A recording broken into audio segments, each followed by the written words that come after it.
I'd like to call to order the meeting of April 15th, 2014. First thing on the agenda is to ask if anyone is taping this other than LCAT and Shirley Tancredi for the purposes of taking minutes for the meeting. Seeing none, first thing is to reorganize the Board of Public Works. I'll make a motion that Tom Wilson serve as the chairperson for the Board of Public Works for 2014-15. I'll second that. All in favor? Aye. Aye. Okay. Right. And motion to make Oh, yeah. John Mabry second member. Second. And I will be the third member. Second. Second the motion. All in favor? Aye. Aye. Who's in charge? Who's on first? All right, you're going that way.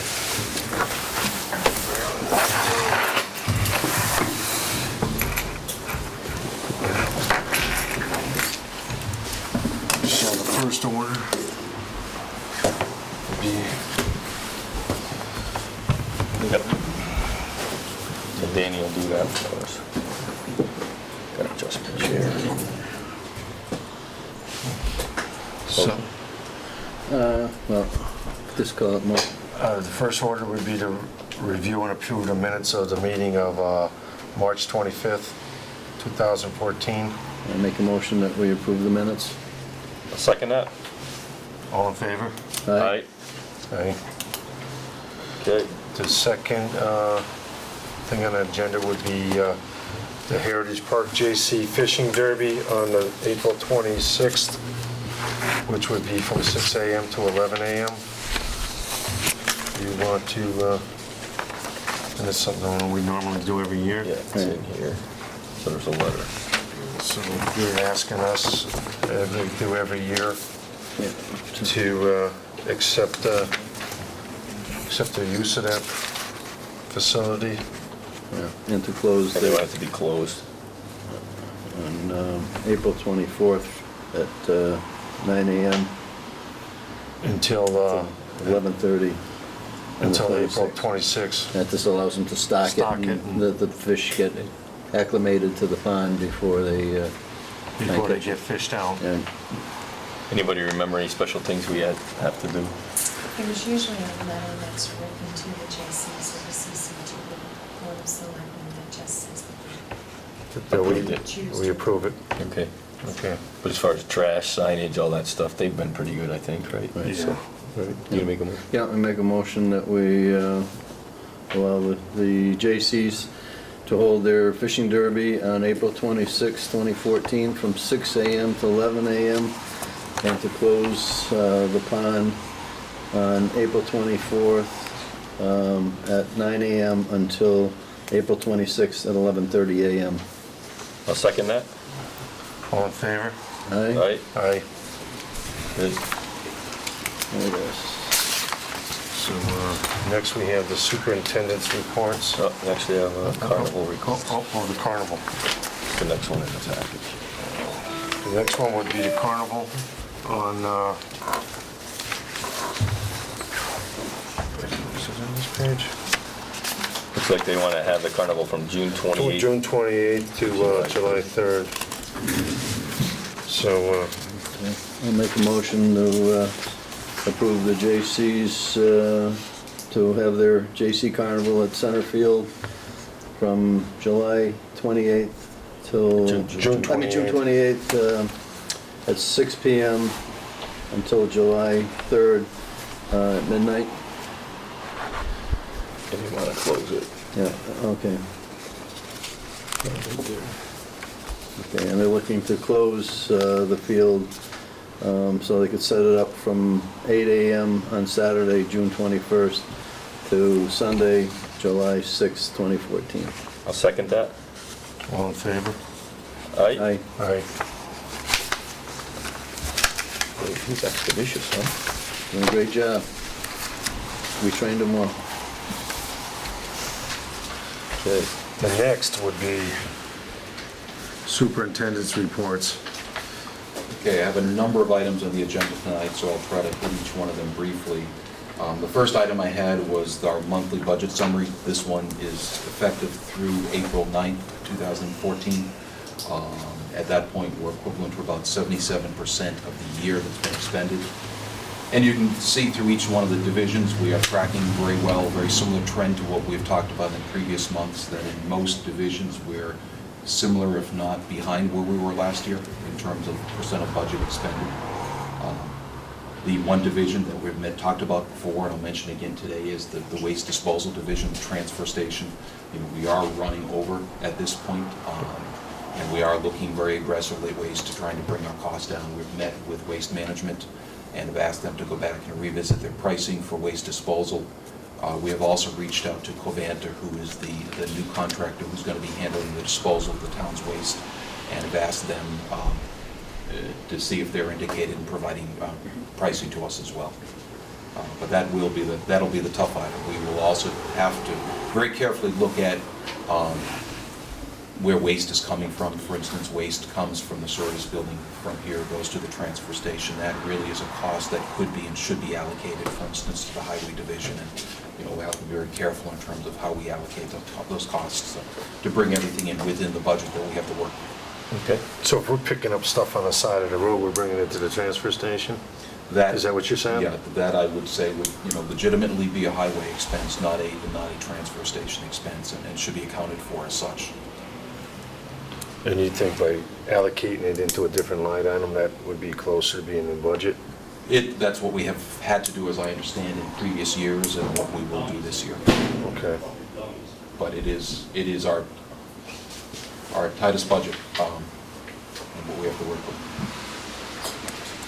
In the future, that might be an area that we look at maybe reallocating some budgets from other divisions if we need to. If we find we're perennially under that budget and over that budget and under some other budgets, we might have to readjust. Okay. The building maintenance one, we run heavy July, August because schools are out too, right? So that one, A lot of my inspection services went up this past summer. Yeah. State inspections, So we'll get charge a fee that they usually never charged before, so. we'll get new money just in time though, right, for the heavier expense? Right.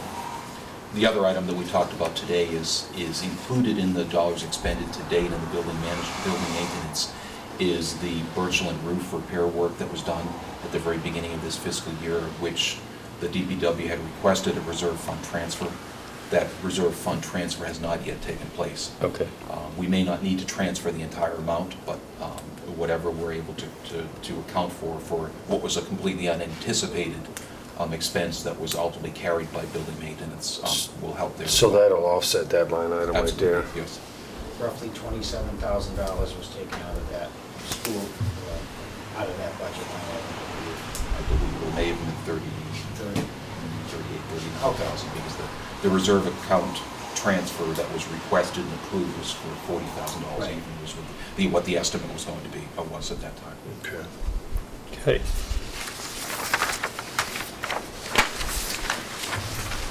Okay, the next item I had on the agenda was to talk a bit about the fiscal 15 paving program, and also talk a little bit about the Mass DOT pothole funding, which probably a number of people have heard about over the past couple of weeks. The town did receive a letter, and I provided a copy of that letter in your package, dated April 9th, that confirmed that the town of East Long Meadow will be receiving $87,263 for what's referred to as pothole repair, but it really is pavement repair, pavement maintenance activities, and really can be allocated for anything related to improving and maintaining our existing streets. So we would add this to our Chapter 90 line item? We would add that to our Chapter 90 line item. The real string that is attached to this money is it has to move very quickly. It has to be spent by June 30th, and the requisitions have to be in Mass DOT's hands by August 1st. And they have said that absolutely the clock stops at that point, and if the expenditures aren't, if the money isn't spent and the work isn't done, or it's not requisitioned in time, the money won't be available. So we got to have the work done by June 30th? Correct. And the receipts turned in by what, August 30th? August 1st. August 1st. What we've done to that end, and we're in some ways fortunate in that we already have a contract in place with Palmer Paving that we can use to expend those funds. And what we've done is we are prioritizing some of our smaller repairs that would add up to the majority of that $88,000 to be able to be done as soon as possible. In fact, Frank Mirandi is meeting with Palmer Paving later, actually early next week, to walk several of our streets to be laying out that work to hopefully be done in the next few weeks. The big concern I had was that every community in the state, all 351 communities, are going to be in the same rush. And if we end up at the bottom of the list, we might not be able to get the work done fast enough. So we're working hard to make certain that we're at the top of the list and we're ready to go. Get on somebody's list. What about steel cracking? Because it took a beating this year with all the frost, so if it's not a pothole, but we've got some open seams there, that, is that? It's definitely something I'd like to focus on, most likely with our fiscal 15 Chapter 90 money. In addition to the $87,000, we will be receiving $581,000 for fiscal 15. And certainly more and more people are recognizing that in addition to improving your roads, you need to maintain the roads that you've improved so they don't go downhill. And that's one of the items I do want to focus more on maintaining in addition to paving. Haven't come up with a number yet, but I do want to allocate a portion of the fiscal year expenditures on things like crack sealing that will help to maintain the life of existing It's going to be roadways. worse this year than it's ever Right. been before. Right. One of the reasons not to look at crack sealing right now is that it's not an item that was bid out last fall, so we don't have the contract vehicle in place right now to be able to move forward with that. So you think you want to have that in place for like 2016? I'd like to make certain we get the important things planned out, scheduled, and then start thinking about, do we spend fiscal 15 this year, or do we move that into next year? And in particular, Elm Street, we need to make certain that gets done, and I really want to make certain that we spend all the pothole money, we fully expend, because we have fiscal 13 and 14 Chapter 90 money, and have that plan fully in place, scheduled, and if not done, at least the understanding when it's going to be done, how it's going to be done, and then jump on to fiscal 15 money to decide how to allocate that. Right. Since you brought up Elm Street quickly, we mentioned the last meeting that you were having a meeting with Palmer Paving to go over Yes. that. Did that meeting? We did. We had a meeting with them, and we've asked them for updated pricing. As I indicated before, we had come up with a variation on the original concept of just mill and overlay, and doing some more intensive repair in some places and less intensive repair in other places. It was interesting to see that Palmer Paving has come back.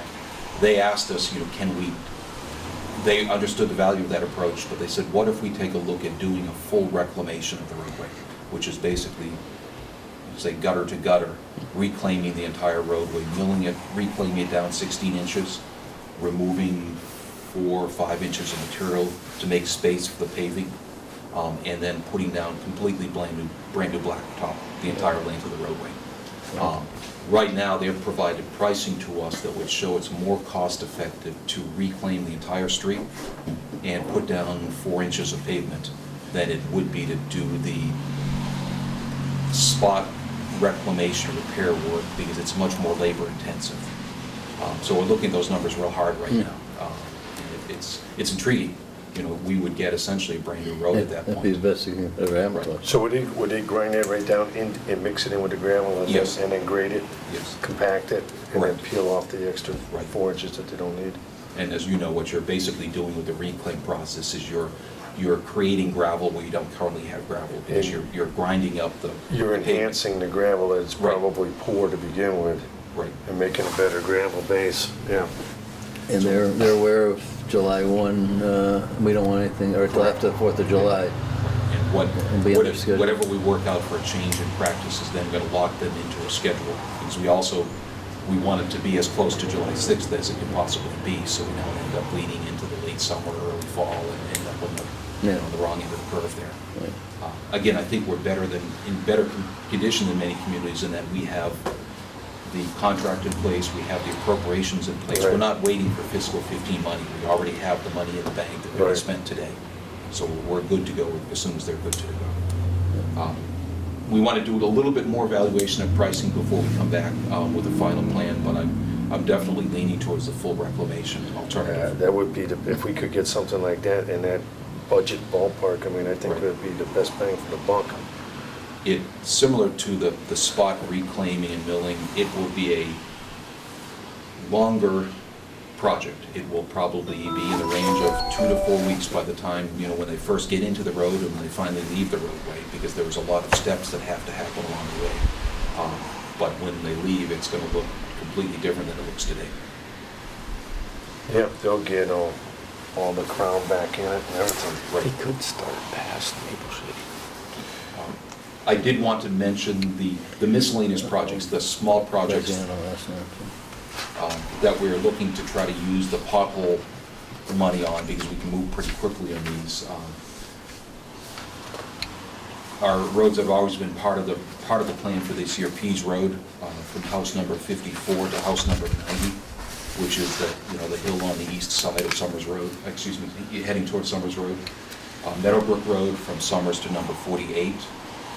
Sanford Street, where we installed a water main 2 years ago, we're going to be overlaying from Parker to Kenneth Lundgren.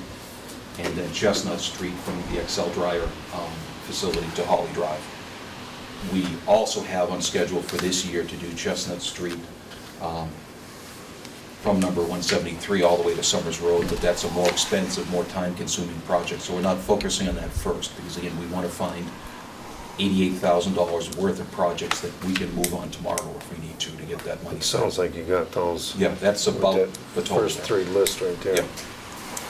So that's our game plan of what we want to do, is firm that up, get the news out there, because I'm ready for the first phone call when one of the residents see one of our roads paved before Elm Street. Although it's a good thing, it will create some concern, why aren't we paving Elm Street? And as we know, there's a reason why we're waiting until after July 6th to pave Elm Street. We will be paving other streets sooner than July 6th. Good. Right? I put an item on the agenda for capital projects. As some of you may have heard, the capital committee has put together their short list of projects. Obviously, these projects still need to go to town meeting to get funding approved by the voters, but the ones that appear on their list right now that affect the DPW is the II work to the tune of $50,000, water main replacement on Millbrook and Hunting to the tune of $261,000, and sidewalk improvements amounting to $75,000. DPW and building-related projects include the fire alarm at the police station for $25,000, the air handling unit replacement at the town hall for $30,000. The second part of the Birchland Chiller project, which is a project that didn't move forward because we needed adequate funding to move forward with the whole project. They're recommending approval of the second piece of that funding now, and they are recommending approval of the exterior drive-in system at the Birchland School as well.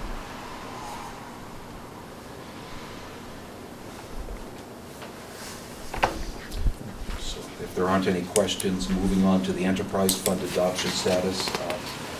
We at this point, I believe, have done everything that the DPW and Board of Public Works needs to do at this point. We've put together a draft policy relative to how costs will be allocated to the enterprise funds. That draft policy is in front of the Board of Selectmen for review and approval at this point.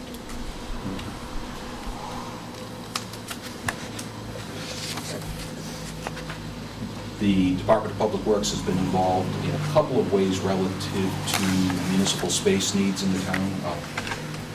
First, we were asked to and provided some commentary relative to the potential acquisition of a new building by the town. It's my understanding that the Board of Selectmen is meeting tonight and potentially may be making a decision relative to whether or not to move ahead with one of those building projects or acquisition projects this year. They did not take any action on Friday relative to that item. Oh, so they have a meeting tonight? They have a meeting tonight, correct. And then the Department of Public Works and Board of Public Works is sponsoring an article at the annual town meeting this year focused on renovating the town hall.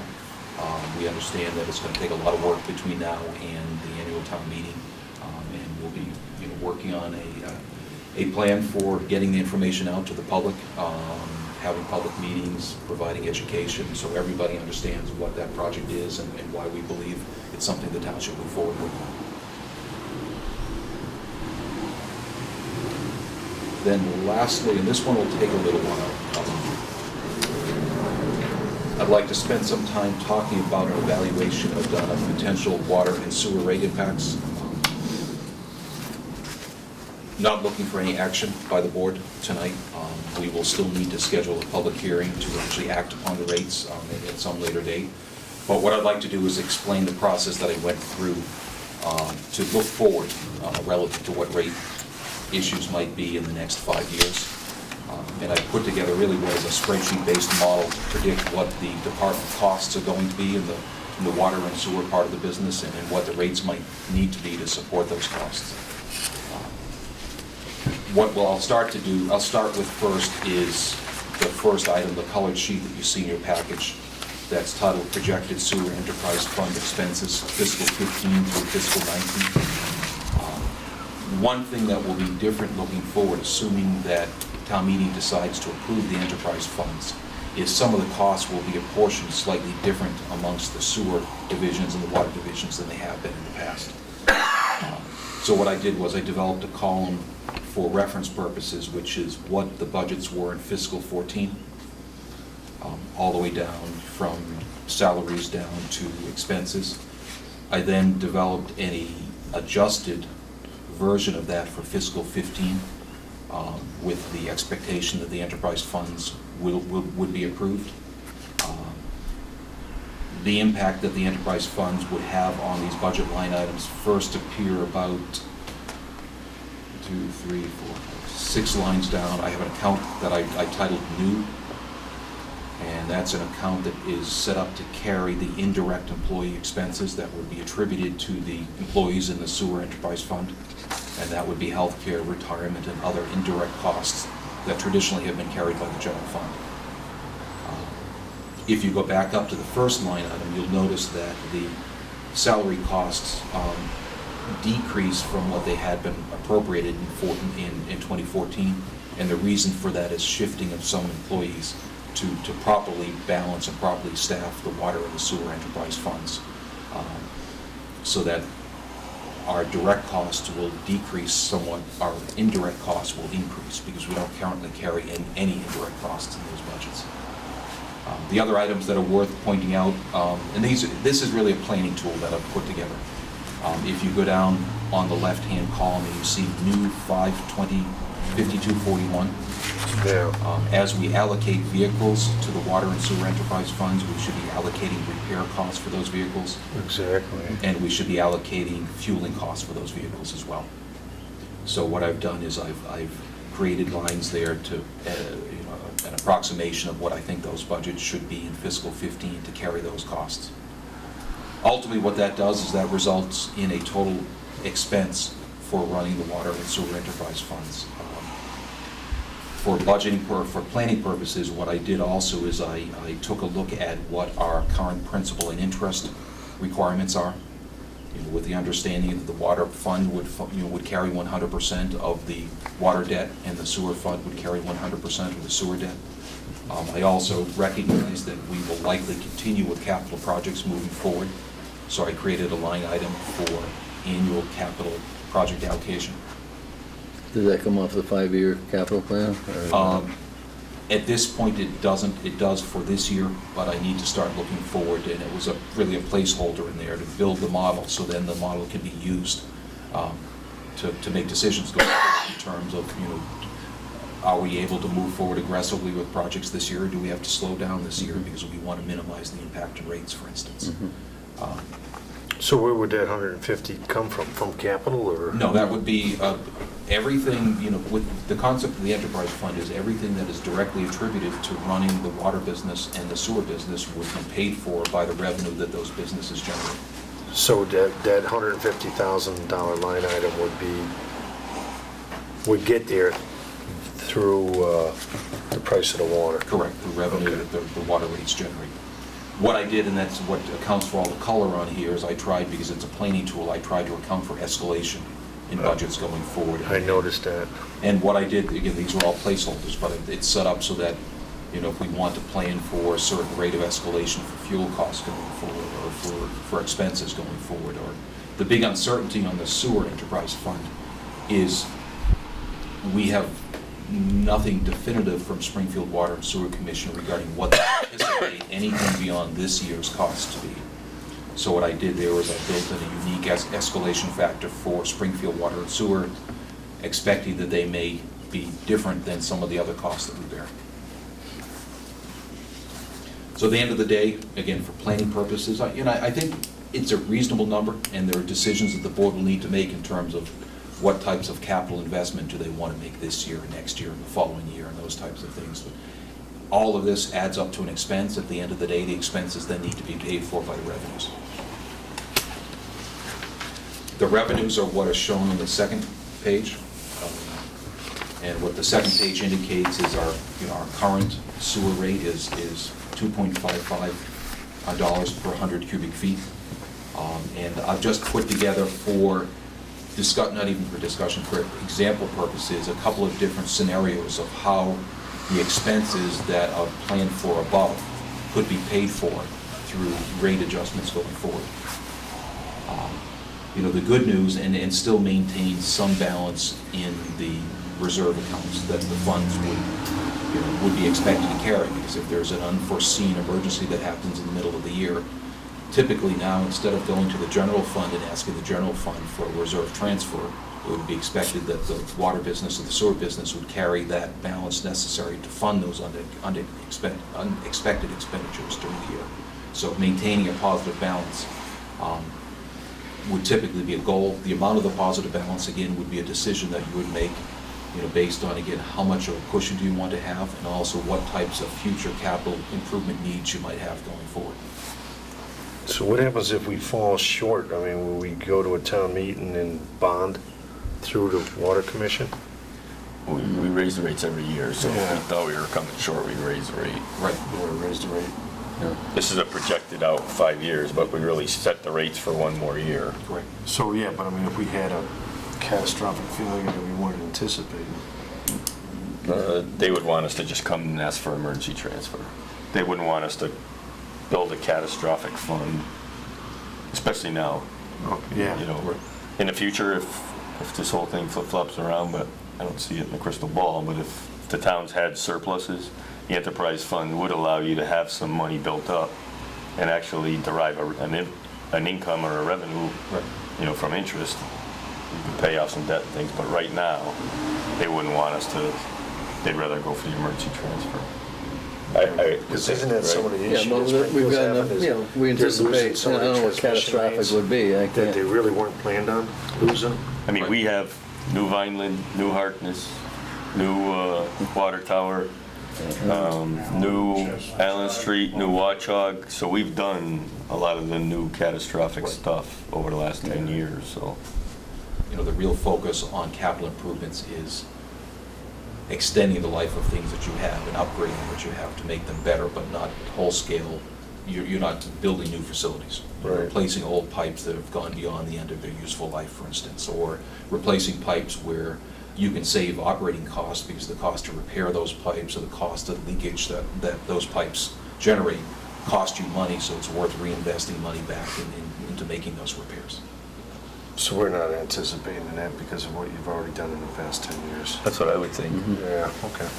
So I like this, and I'm certainly willing to show it, this to any one of the board members. It's spreadsheet based, it's all interactive. I can change one number and everything else in the spreadsheet changes, so it allows you to go through a multitude of scenarios that you might want to go through. The scenarios that I presented here really just were two different approaches. One, if the board wanted to try to maintain a consistent rate change, if they felt a rate change was necessary over some period of time, you could do that, or you could change the rates year by year as needed. And there's advantages and disadvantages to each approach. The good news on the sewer enterprise fund, looking at least forward to fiscal 15, it looks like we're in pretty good shape. We have money in the bank right now, and we should be able to keep money in the bank at the end of the year.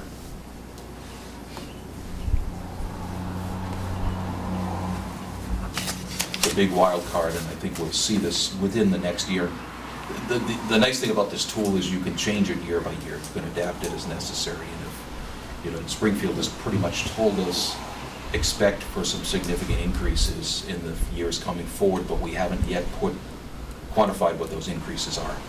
So I haven't crystal balled those, other than I just put in a placeholder for an escalation in their prices. That right now I put in at 5%. It could be 0%, it could be 10%. And that's why we have our rate setting hearing every year, and we can forecast it better on an annual basis, projecting out what we know. So it's a tool. And as I said, I think the sewer enterprise fund piece of it flows pretty well, because it does, based on what we know today, fiscal 15 looks okay. It's pretty thorough. The water enterprise fund, I do want to note one thing, one bit of good news, although it won't affect us this year, but might affect the way we plan this year. We received an email from Springfield Water and Sewer indicating that they're, as Mr. Wilson indicated, one of their major projects that they're moving forward with, replacing one of their transmission mains. They had originally budgeted the project at $32 million. They're now significantly reduced that cost as a result of very competitive pricing coming in to Wow. 24 million, excuse me. That will not affect us for fiscal 15 because fiscal 15 is carrying capital costs that they've already expended. It will drop their estimates for fiscal 16 by about 1.1 million per year across all the communities served by Springfield. And what that means is that it'll drop our cost by about $63,000 from what it would have been with the previous projections they gave to us.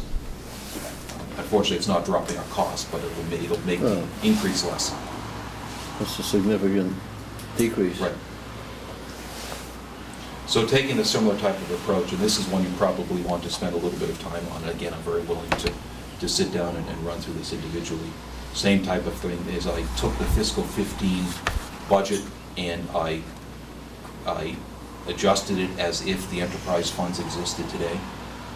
They don't, so this is not, the budget is the same as what has been proposed for adoption at town meeting, but the way those budget items are accounted for will be different if an enterprise fund is created. The real big item here, and we talked about it a couple of meetings ago, is this very significant impact that Springfield is predicting. They were looking at originally there was a 16.9% increase from fiscal 14 to fiscal 15. I have not, and that does not change. They're still predicting in terms of what they assess themselves and communities, a 17% increase from fiscal 14 to 15. They're predicting less of an increase going forward. Obviously, since they make up almost half of the cost of running the water business in East Long Meadow, a 16% increase, 70% increase makes a tremendous impact on your costs, which then have to be carried by the rates. Our cost. Correct. And that's what you're saying, 215 to 216 is 17%? No, 250. 14, fiscal 14. So there's 2448546 for the expenses? Where are you looking at? You're looking on the second page. First page. I'm way down here. He's way down the I bottom. don't know, where are you? No. Yeah, I'm looking at the colored sheet again. Oh, yeah, all right. There's a version of these for the sewer fund and a version for the water fund. Right, so, Yeah. It's sewer. right, so should I ask a question? Want to go back to sewer? So I'm on sewer, right? Okay. So for giggles, I mean, all these are good, but for giggles, if we go up 255, if we go up to 260, then add 15 cents, 15 cents, 15 cents, and 15 cents. Just to kind of project a flat, not percentage and not variable. I mean, that runs us up to the 320. So I'm amenable to anything in here. We just got to come up with, because it's likely next year we'll review it and possibly tweak it, and the year after we'll review it and possibly tweak it. So there isn't a perfect science, So you're saying by 2019, we could be at 320? which Well, is that's what this- kind of where it's coming Yeah. out. It's all, Here, I just went up a tad right now. Right. From 255 to 260. Could even go a tad higher now. I mean, the more we go right now, the more it's gonna not have to have us jump later, but.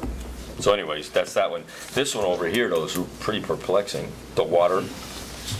In terms of the magnitude? Oh, yeah. Yeah, Huh? no, it's. So we're at 230 right now, right? Correct.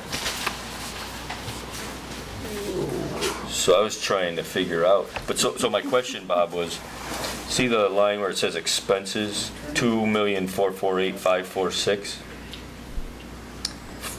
Like, it's constant in every column. First column, the expenses. Yes. What's the driver where it goes up to 270? What's the $300,000 driver, do we know? From Is that the fiscal- rate, is that just the rate increase for what we're gonna pay? Is that from fiscal 15 to 16? 15 to 16 15, yeah, the biggest piece of it by far. is on the previous page, Is on the previous page, yeah. which is, The colored sheet? The white. 870 stripe goes across to the- $1,012,000, Correct. that one? Correct. And it's actually, you're looking from 15 to 16. Oh, yeah, it's, so $1,012,000 to $250,000. Correct. So it's like 230,000, and if I put 230 there, I'd be 2,675, yeah, holy smokes. So there's nothing we can do there, that's just the rate we're gonna get hit, right? Yeah. That rate, the good news will be a little bit different. A little bit It'll be less. About $60,000 less, than it'll be in the range of 1190 instead of 1250. But it's significant regardless. I mean, it's almost like 250 then $3 Right. in order to kind of get us where we gotta be. It takes a big hit quick, you know? That's a big hit. Huge. Unless we go 265, and then we can get to $3, and that's a flat 35 cents each time. So it's really just whether we go up. And Did I it's do a that right? decision of how to use your reserves, to temper or to even out some of the rate impacts. That's your option. You can spend every dime that you have to keep the rates as low as possible. Eventually, as they go up, you're going to, the income, the revenue will still have to come in. It'll come into you at one point, or it'll have to be paid for at one point or another.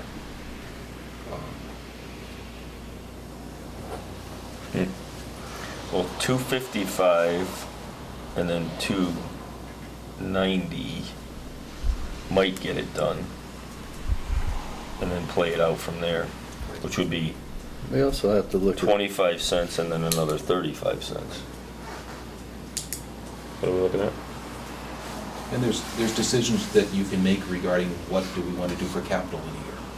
Maybe because of these, hopefully, certainly unforeseen and hopefully never happening again type of increases, we may decide we have to back off a little bit on some of the capital. Because we don't have the money for it. Because you're projecting producing like 150,000 a year capital? That's comparable to what we've done the past couple of years, and That's kind of a modest. well, Yeah, it's don't pretty- it's forget, pretty don't forget, modest, all the vehicles have to come out of that Absolutely, now. yeah, That's, yeah. we can buy a dump truck and Right. wipe that out in a heartbeat, and we won't have any other projects we can do.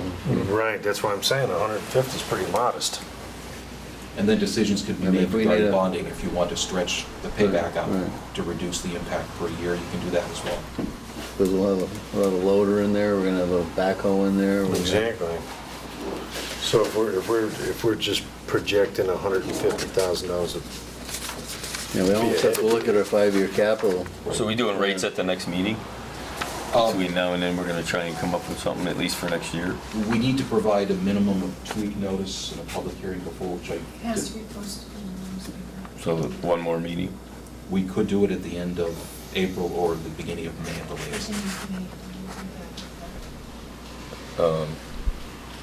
I think we should try and dial in on at least 15. And if you would like, I can share the spreadsheet with the members as well, and you can, at your own leisure. And that's what it really is tweaking the numbers up and down to see what it results. And as you can see from the escalation assumptions I've made in there, they're pretty optimistic, or pretty lean escalation. Fuel prices right now have been fairly stable. I'm assuming 3%. Yeah. We could all of a sudden, things could go through the roof and fuel prices increase quite a bit more than that, as an example. Well, right now, we're at 230 and 255, and I know it's not a flat calc because you pay more for water than sewer, right? Did I say that right? No, No, it's probably no. pretty flat. It's Yeah. probably pretty close because you pay for more water you consume more water by cubic 100 feet than you put out in sewer because of sprinklers. Right. But I. But it costs more for sewer than it does for water. Right. So it might be close. It'd be kind of neat to see if it is or isn't close. We did that before. So $4.85. Should be able to do it in my head, but I've had a full day of head stuff, so let's see. If we go 30 cents, right, divided by 485, talking about a 6.1%. If we went up a quarter on the water and a nickel on the sewer,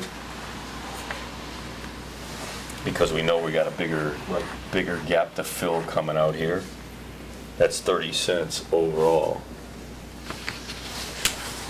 The other variable, which changes year to year, is what your water usage is. And Right. it can vary significantly year to year. Right, because this year we're down 11%. Right.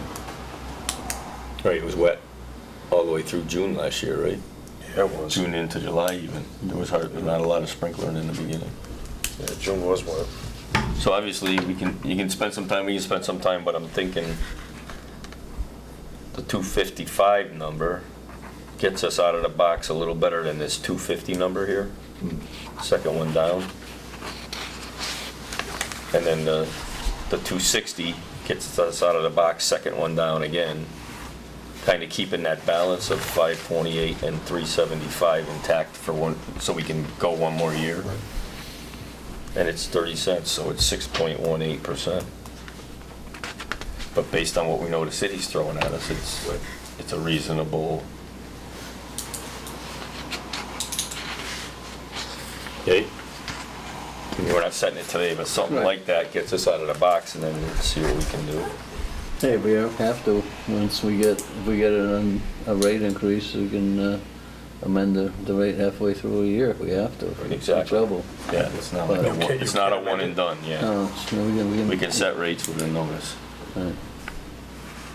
As you look at this in more detail, if you have some questions, maybe on any one of the rate sheets, I'll just explain a couple of items that we generate revenue essentially in three ways. So we generate revenue based on our rate per gallon provided. We also, as you know, we have flat rates, a certain minimum charge that we assess to all users. And what that does is it actually increases our metered revenue about 3.25%. Yeah. On the water side. We also have miscellaneous revenue that comes in. We have water connection charges, we have sewer connection charges, we have fee for services, et cetera. That adds about another 7% to the revenue that comes in. So all total, that provides revenue. A little bit different approach than Mr. Bromaski had done. He had a usage number per year that he used and applied the rate across that uniformly. And it worked for years, so it was a certainly. It didn't attempt to try to break out those miscellaneous pieces. I dug a little bit deeper, probably generating the same result at the end of the day, but wanted to understand it a little bit better myself. And I don't think I've overestimated what we sell. So water and sewer connection fees, we should be looking at equally to see how long they've been, whatever they've been. Right, Because that would drive directly to that miscellaneous that you're talking about. correct.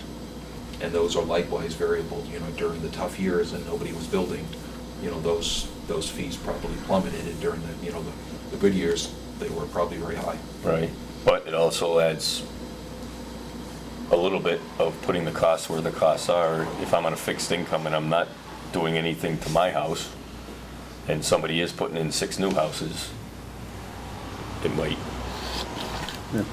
hold that fixed income just a slight We haven't lower. done anything with that in Well, yeah, Decades. 18 years. Decades. I can't remember changing it. you're so- talking entrance fees, right? Yeah. Yeah, so they've been pretty stable for a while. 20 years, I Yeah, think, yeah. so 20-something years. So And I'm not, It's right about $1,000 each, right? I'm not in favor of just jacking them, but it is a place where we gotta study that and see what it means. Certainly that the value of what the benefit that a property owner is getting is escalated over time. Right. The fees haven't escalated over time. Right. I think going back many years ago it was as low as $500 or $250, but that was 40 years ago. Yeah, I think, I remember them at like $275, then they went to like $450, then $1,000, but you're right, it's been $1,000 for 20 years. Yeah. And I know there's other communities around here that are probably closer to $1,500. So, and I put Okay. this together as a planning tool that gives us a general sense of where we need to go and how do we get there. Looks good. That's the last item I have, so I'll turn things over, if you don't mind, to Mr. Fenny. So did you decide on when you want to do it, or do you have? 2 weeks? Probably The next meeting. 5:12 or whatever that next meeting is. Yeah, the next meeting is scheduled, it's on the schedule for 4/29. Would recommend 4/29 because we have a couple of bids that are coming due between now and then, and that would allow us to award both of them. So it's 5:13, it sounds like. Okay. It's 5:13? 5:13 is the next Tuesday, 2 weeks out. So yeah, we already got the 429, we need the 513. After the 20. Are we on a bad schedule for you? So this doesn't compete with anything? Okay. Okay, so the rate hearing is when, John? So The 513? we could do this if you want. Schedule the next meet, you want to make a motion? Sure. Yeah. You just put in my Next phone. meeting, 4/29. Yep, the next meeting will be April 29th, 2014, 5 o'clock at the Service Building. And the following one, which will be the rate-setting hearing, will be Tuesday, May 13th, 5 o'clock at the Service Building. Perfect. And we should notify the selectmen because they asked to be included in that, so at least. That the selectmen at want least to be at the notify them. rate setting? Well, because of the enterprise fund. I'm sorry. So they're gonna come to us? We're going to notify them of The rate-setting hearing, because they asked at their meeting when we talked to them about the enterprise fund, that they be notified when it was going So, to take place. Just for discussion, town meeting would be the following Monday. So are we setting the rate based on the anticipation of a enterprise fund, or are we 1 week premature? I think we might be 1 week premature. I guess the rate Yeah. hearing actually is going to be the 27th, because Right. our numbers are going to change based on the variability of, They'll change a little bit, but not Not enough? significantly. Because what, in theory, our direct costs go down a bit and our indirect costs go up a bit more. Certainly can be absorbed by the reserve funds that we have. So I don't, if you felt the timing made sense to I act think we sooner should, than I think we later. should wait till after the. right, so the Make rate sure it setting is going to be the passes. 5/27. Okay. it's plenty of So we should be able to get 2 weeks' notice there. time. huh? Easy. So 513 and 527, we already got the, Look at all these meetings we're setting. All right, so It's just we'll have a not- regular meeting on May 13th, Yeah. and then the rate-setting hearing on May 27th. so 29, 13, 27. Exactly. All right. The next order of business would be hear from the operations manager, building facilities. Maybe pinch hitting for Mr. Collins this evening. Just to let the board know that all the vehicles have been completely cleaned, washed, waxed, buffed. So the entire fleet is looking very good. Also, truck 28 has been sandblasted, primed and painted. Mr. Moore, our mechanic, is putting the finishing touches on that vehicle as far as lights and backup lights and everything else, so that should be out on the road hopefully by the end of the week. All the athletic fields finally have been caught up with all the rain. The stadium field has been completed as far as all the different athletics that have been scheduled out at that facility. So we're looking good in that area, and also the sweeper continues to be dispatched out to clear all the mains and side streets. There is a sheet that the sweeping operator goes by and marks off as those have been completed. As far as the building facilities report, Pine Knoll Pool, the shotcrete was completed last Thursday. The pool is currently being wet cured for the remainder of this week, hopefully by Friday. Should be ready to go for backfill. Next week, stainless steel gutters will be installed, and all the remaining piping will be installed and then be finish grade on the exterior of the pool so sidewalks can be constructed. It's looking real good. I don't know if anybody's been up there to take a look. The high school tennis courts, we had a pre-construction meeting on a walkthrough last Thursday. We had 6 firms attend that walkthrough. That bid opening will be held on April 22nd at 2 p.m. We also looked into the LED lighting for that new facility. The price for the new LED lights is roughly $30,000. But I am working with National Grid. There is incentive money. I'm waiting for those figures to see how much we are eligible for. So hopefully to reduce that in half, if not more. So they'll pick up half that cost? Well, I'm working. Hoping to pick up I'm half hoping. that? I'm hoping. I did price out regular metal halide lights for replacement fixtures that are currently there now, and that's roughly $18,000. So there's 32 heads there, so there's quite a bit of light being used there. So I'm working on a lighting schematic for with Rich Marini from Hamden Zimmerman. I have to submit that to National Grid so they can finish their calculations. Meadowbrook electrical upgrades, that'll be opening up on Thursday this week, April 17th at 1 p.m. So that project's moving forward. Also, we are currently working with John Alba from Energy Solutions and Ed Legou and Dan Hellier to retrofit the town hall parking lot to LED lights. There's going to be no out-of-pocket expense to the town for that project. It's part of our program that we've been doing for the last couple of years with that person. That's it. Awesome, good. Okay. I just have a couple of real quick things. I just want to inform the board that the transfer station will commence opening Wednesdays on April 30th, which seems late, but it's actually pretty much in line with what we've been doing over the past 10 years. We have opened up that late before, but I know a lot of residents have been asking once the snow goes away when it's opening. And we will get that in the newspaper. It's already on the website. And just lastly, if you're driving by and you notice large machinery out back by the salt shed, Mass Electric is just doing some test borings where they have a couple of poles now.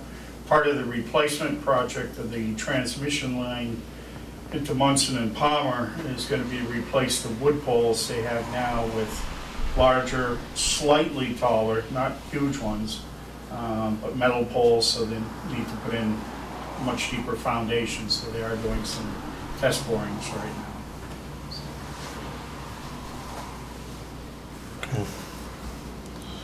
Just a quick one on the presentation for the town hall renovations. Evenings at the COA, hearing, is that what people are thinking? Yeah. So the sooner we can think about scheduling those, I think the better. Did anybody contact appropriations? We have not yet. So if we could make a call to them and find out, is it this Thursday or what's good for them, for us to bring them up to speed with what we pretty much brought the selectmen up to speed with last Friday. I would say they're our next step, and then, because there's only weeks left, May 5th there's a taping. So we have to be prepared, Bruce, I think, to probably do your show on the 5th. We'll talk to Don about that. And then we probably want to get at least one or two, maybe a day and a night, for the convenience of, people who might want to come at noon or 1, and then something at 5 or 6. I think it'd be the right thing to do. Yeah. And then obviously we'll have to have something prepared for the town meeting. In the essence of time at the town meeting, I would suggest like a double PowerPoint where we have 6 or 8 or 10 slides that show what we're talking about. And if there's no questions and it's moving, we just keep going. But you have a second one with more detail if people want to start asking about layouts or this or that or the exact location of the elevator. I mean, because sometimes you can have a 26 slide PowerPoint, which actually works in against your favor for the audience sitting there going, okay, I get it. So But we can talk about that. We'll have to put it out to town moderator as well, I assume, Mhm. so he's Yep. ready and expected. I did speak with the town administrator, and Mr. Bro did indicate that he had given a heads up to appropriations a week or so ago regarding the posting of the article, but not a lot of details. Yeah. And I do think, and I mentioned it at the meeting the other night, I think the appropriations had kept a placekeeper pending whether they're gonna go forward with the building or not. So if they, That decision's gonna be made tonight, though. right, so if they don't go forward with the building, I believe there's a placekeeper of some money that the sooner we get to appropriations, we can talk about what we think, you know, what we would accomplish and what time frame for them to put money at it. So, Did they appropriate the money, or because they talked about 1.2 acquisition of? no, I don't have it. I looked for it, but I had seen something where they had allocated like the carrying costs. Oh, okay. You know, like bonded Yeah. this much per year, utilities. They had put some money aside, assuming a new building. I don't remember. I didn't memorize it, and I don't think I have it with me. And that'll take place on Thursday. They're gonna vote tonight, and then if they have a meeting Thursday, I don't know what the availability is. Maybe we can pop in on that one. They usually meet on Thursdays, don't they? Appropriations, yeah. Don't they? I think so. That's, I'll reach out tomorrow morning. Okay. That's all. So asked to enter into executive session. All right, Danny. And I make a motion that we go into executive session for the purpose of potential litigation, not to return to open session. We need a roll call vote, so you have to do that roll I call. will second that. Aye. No, Mr. Biag, aye. Mr. Mayberry, Aye. Aye. Mr. Wilson,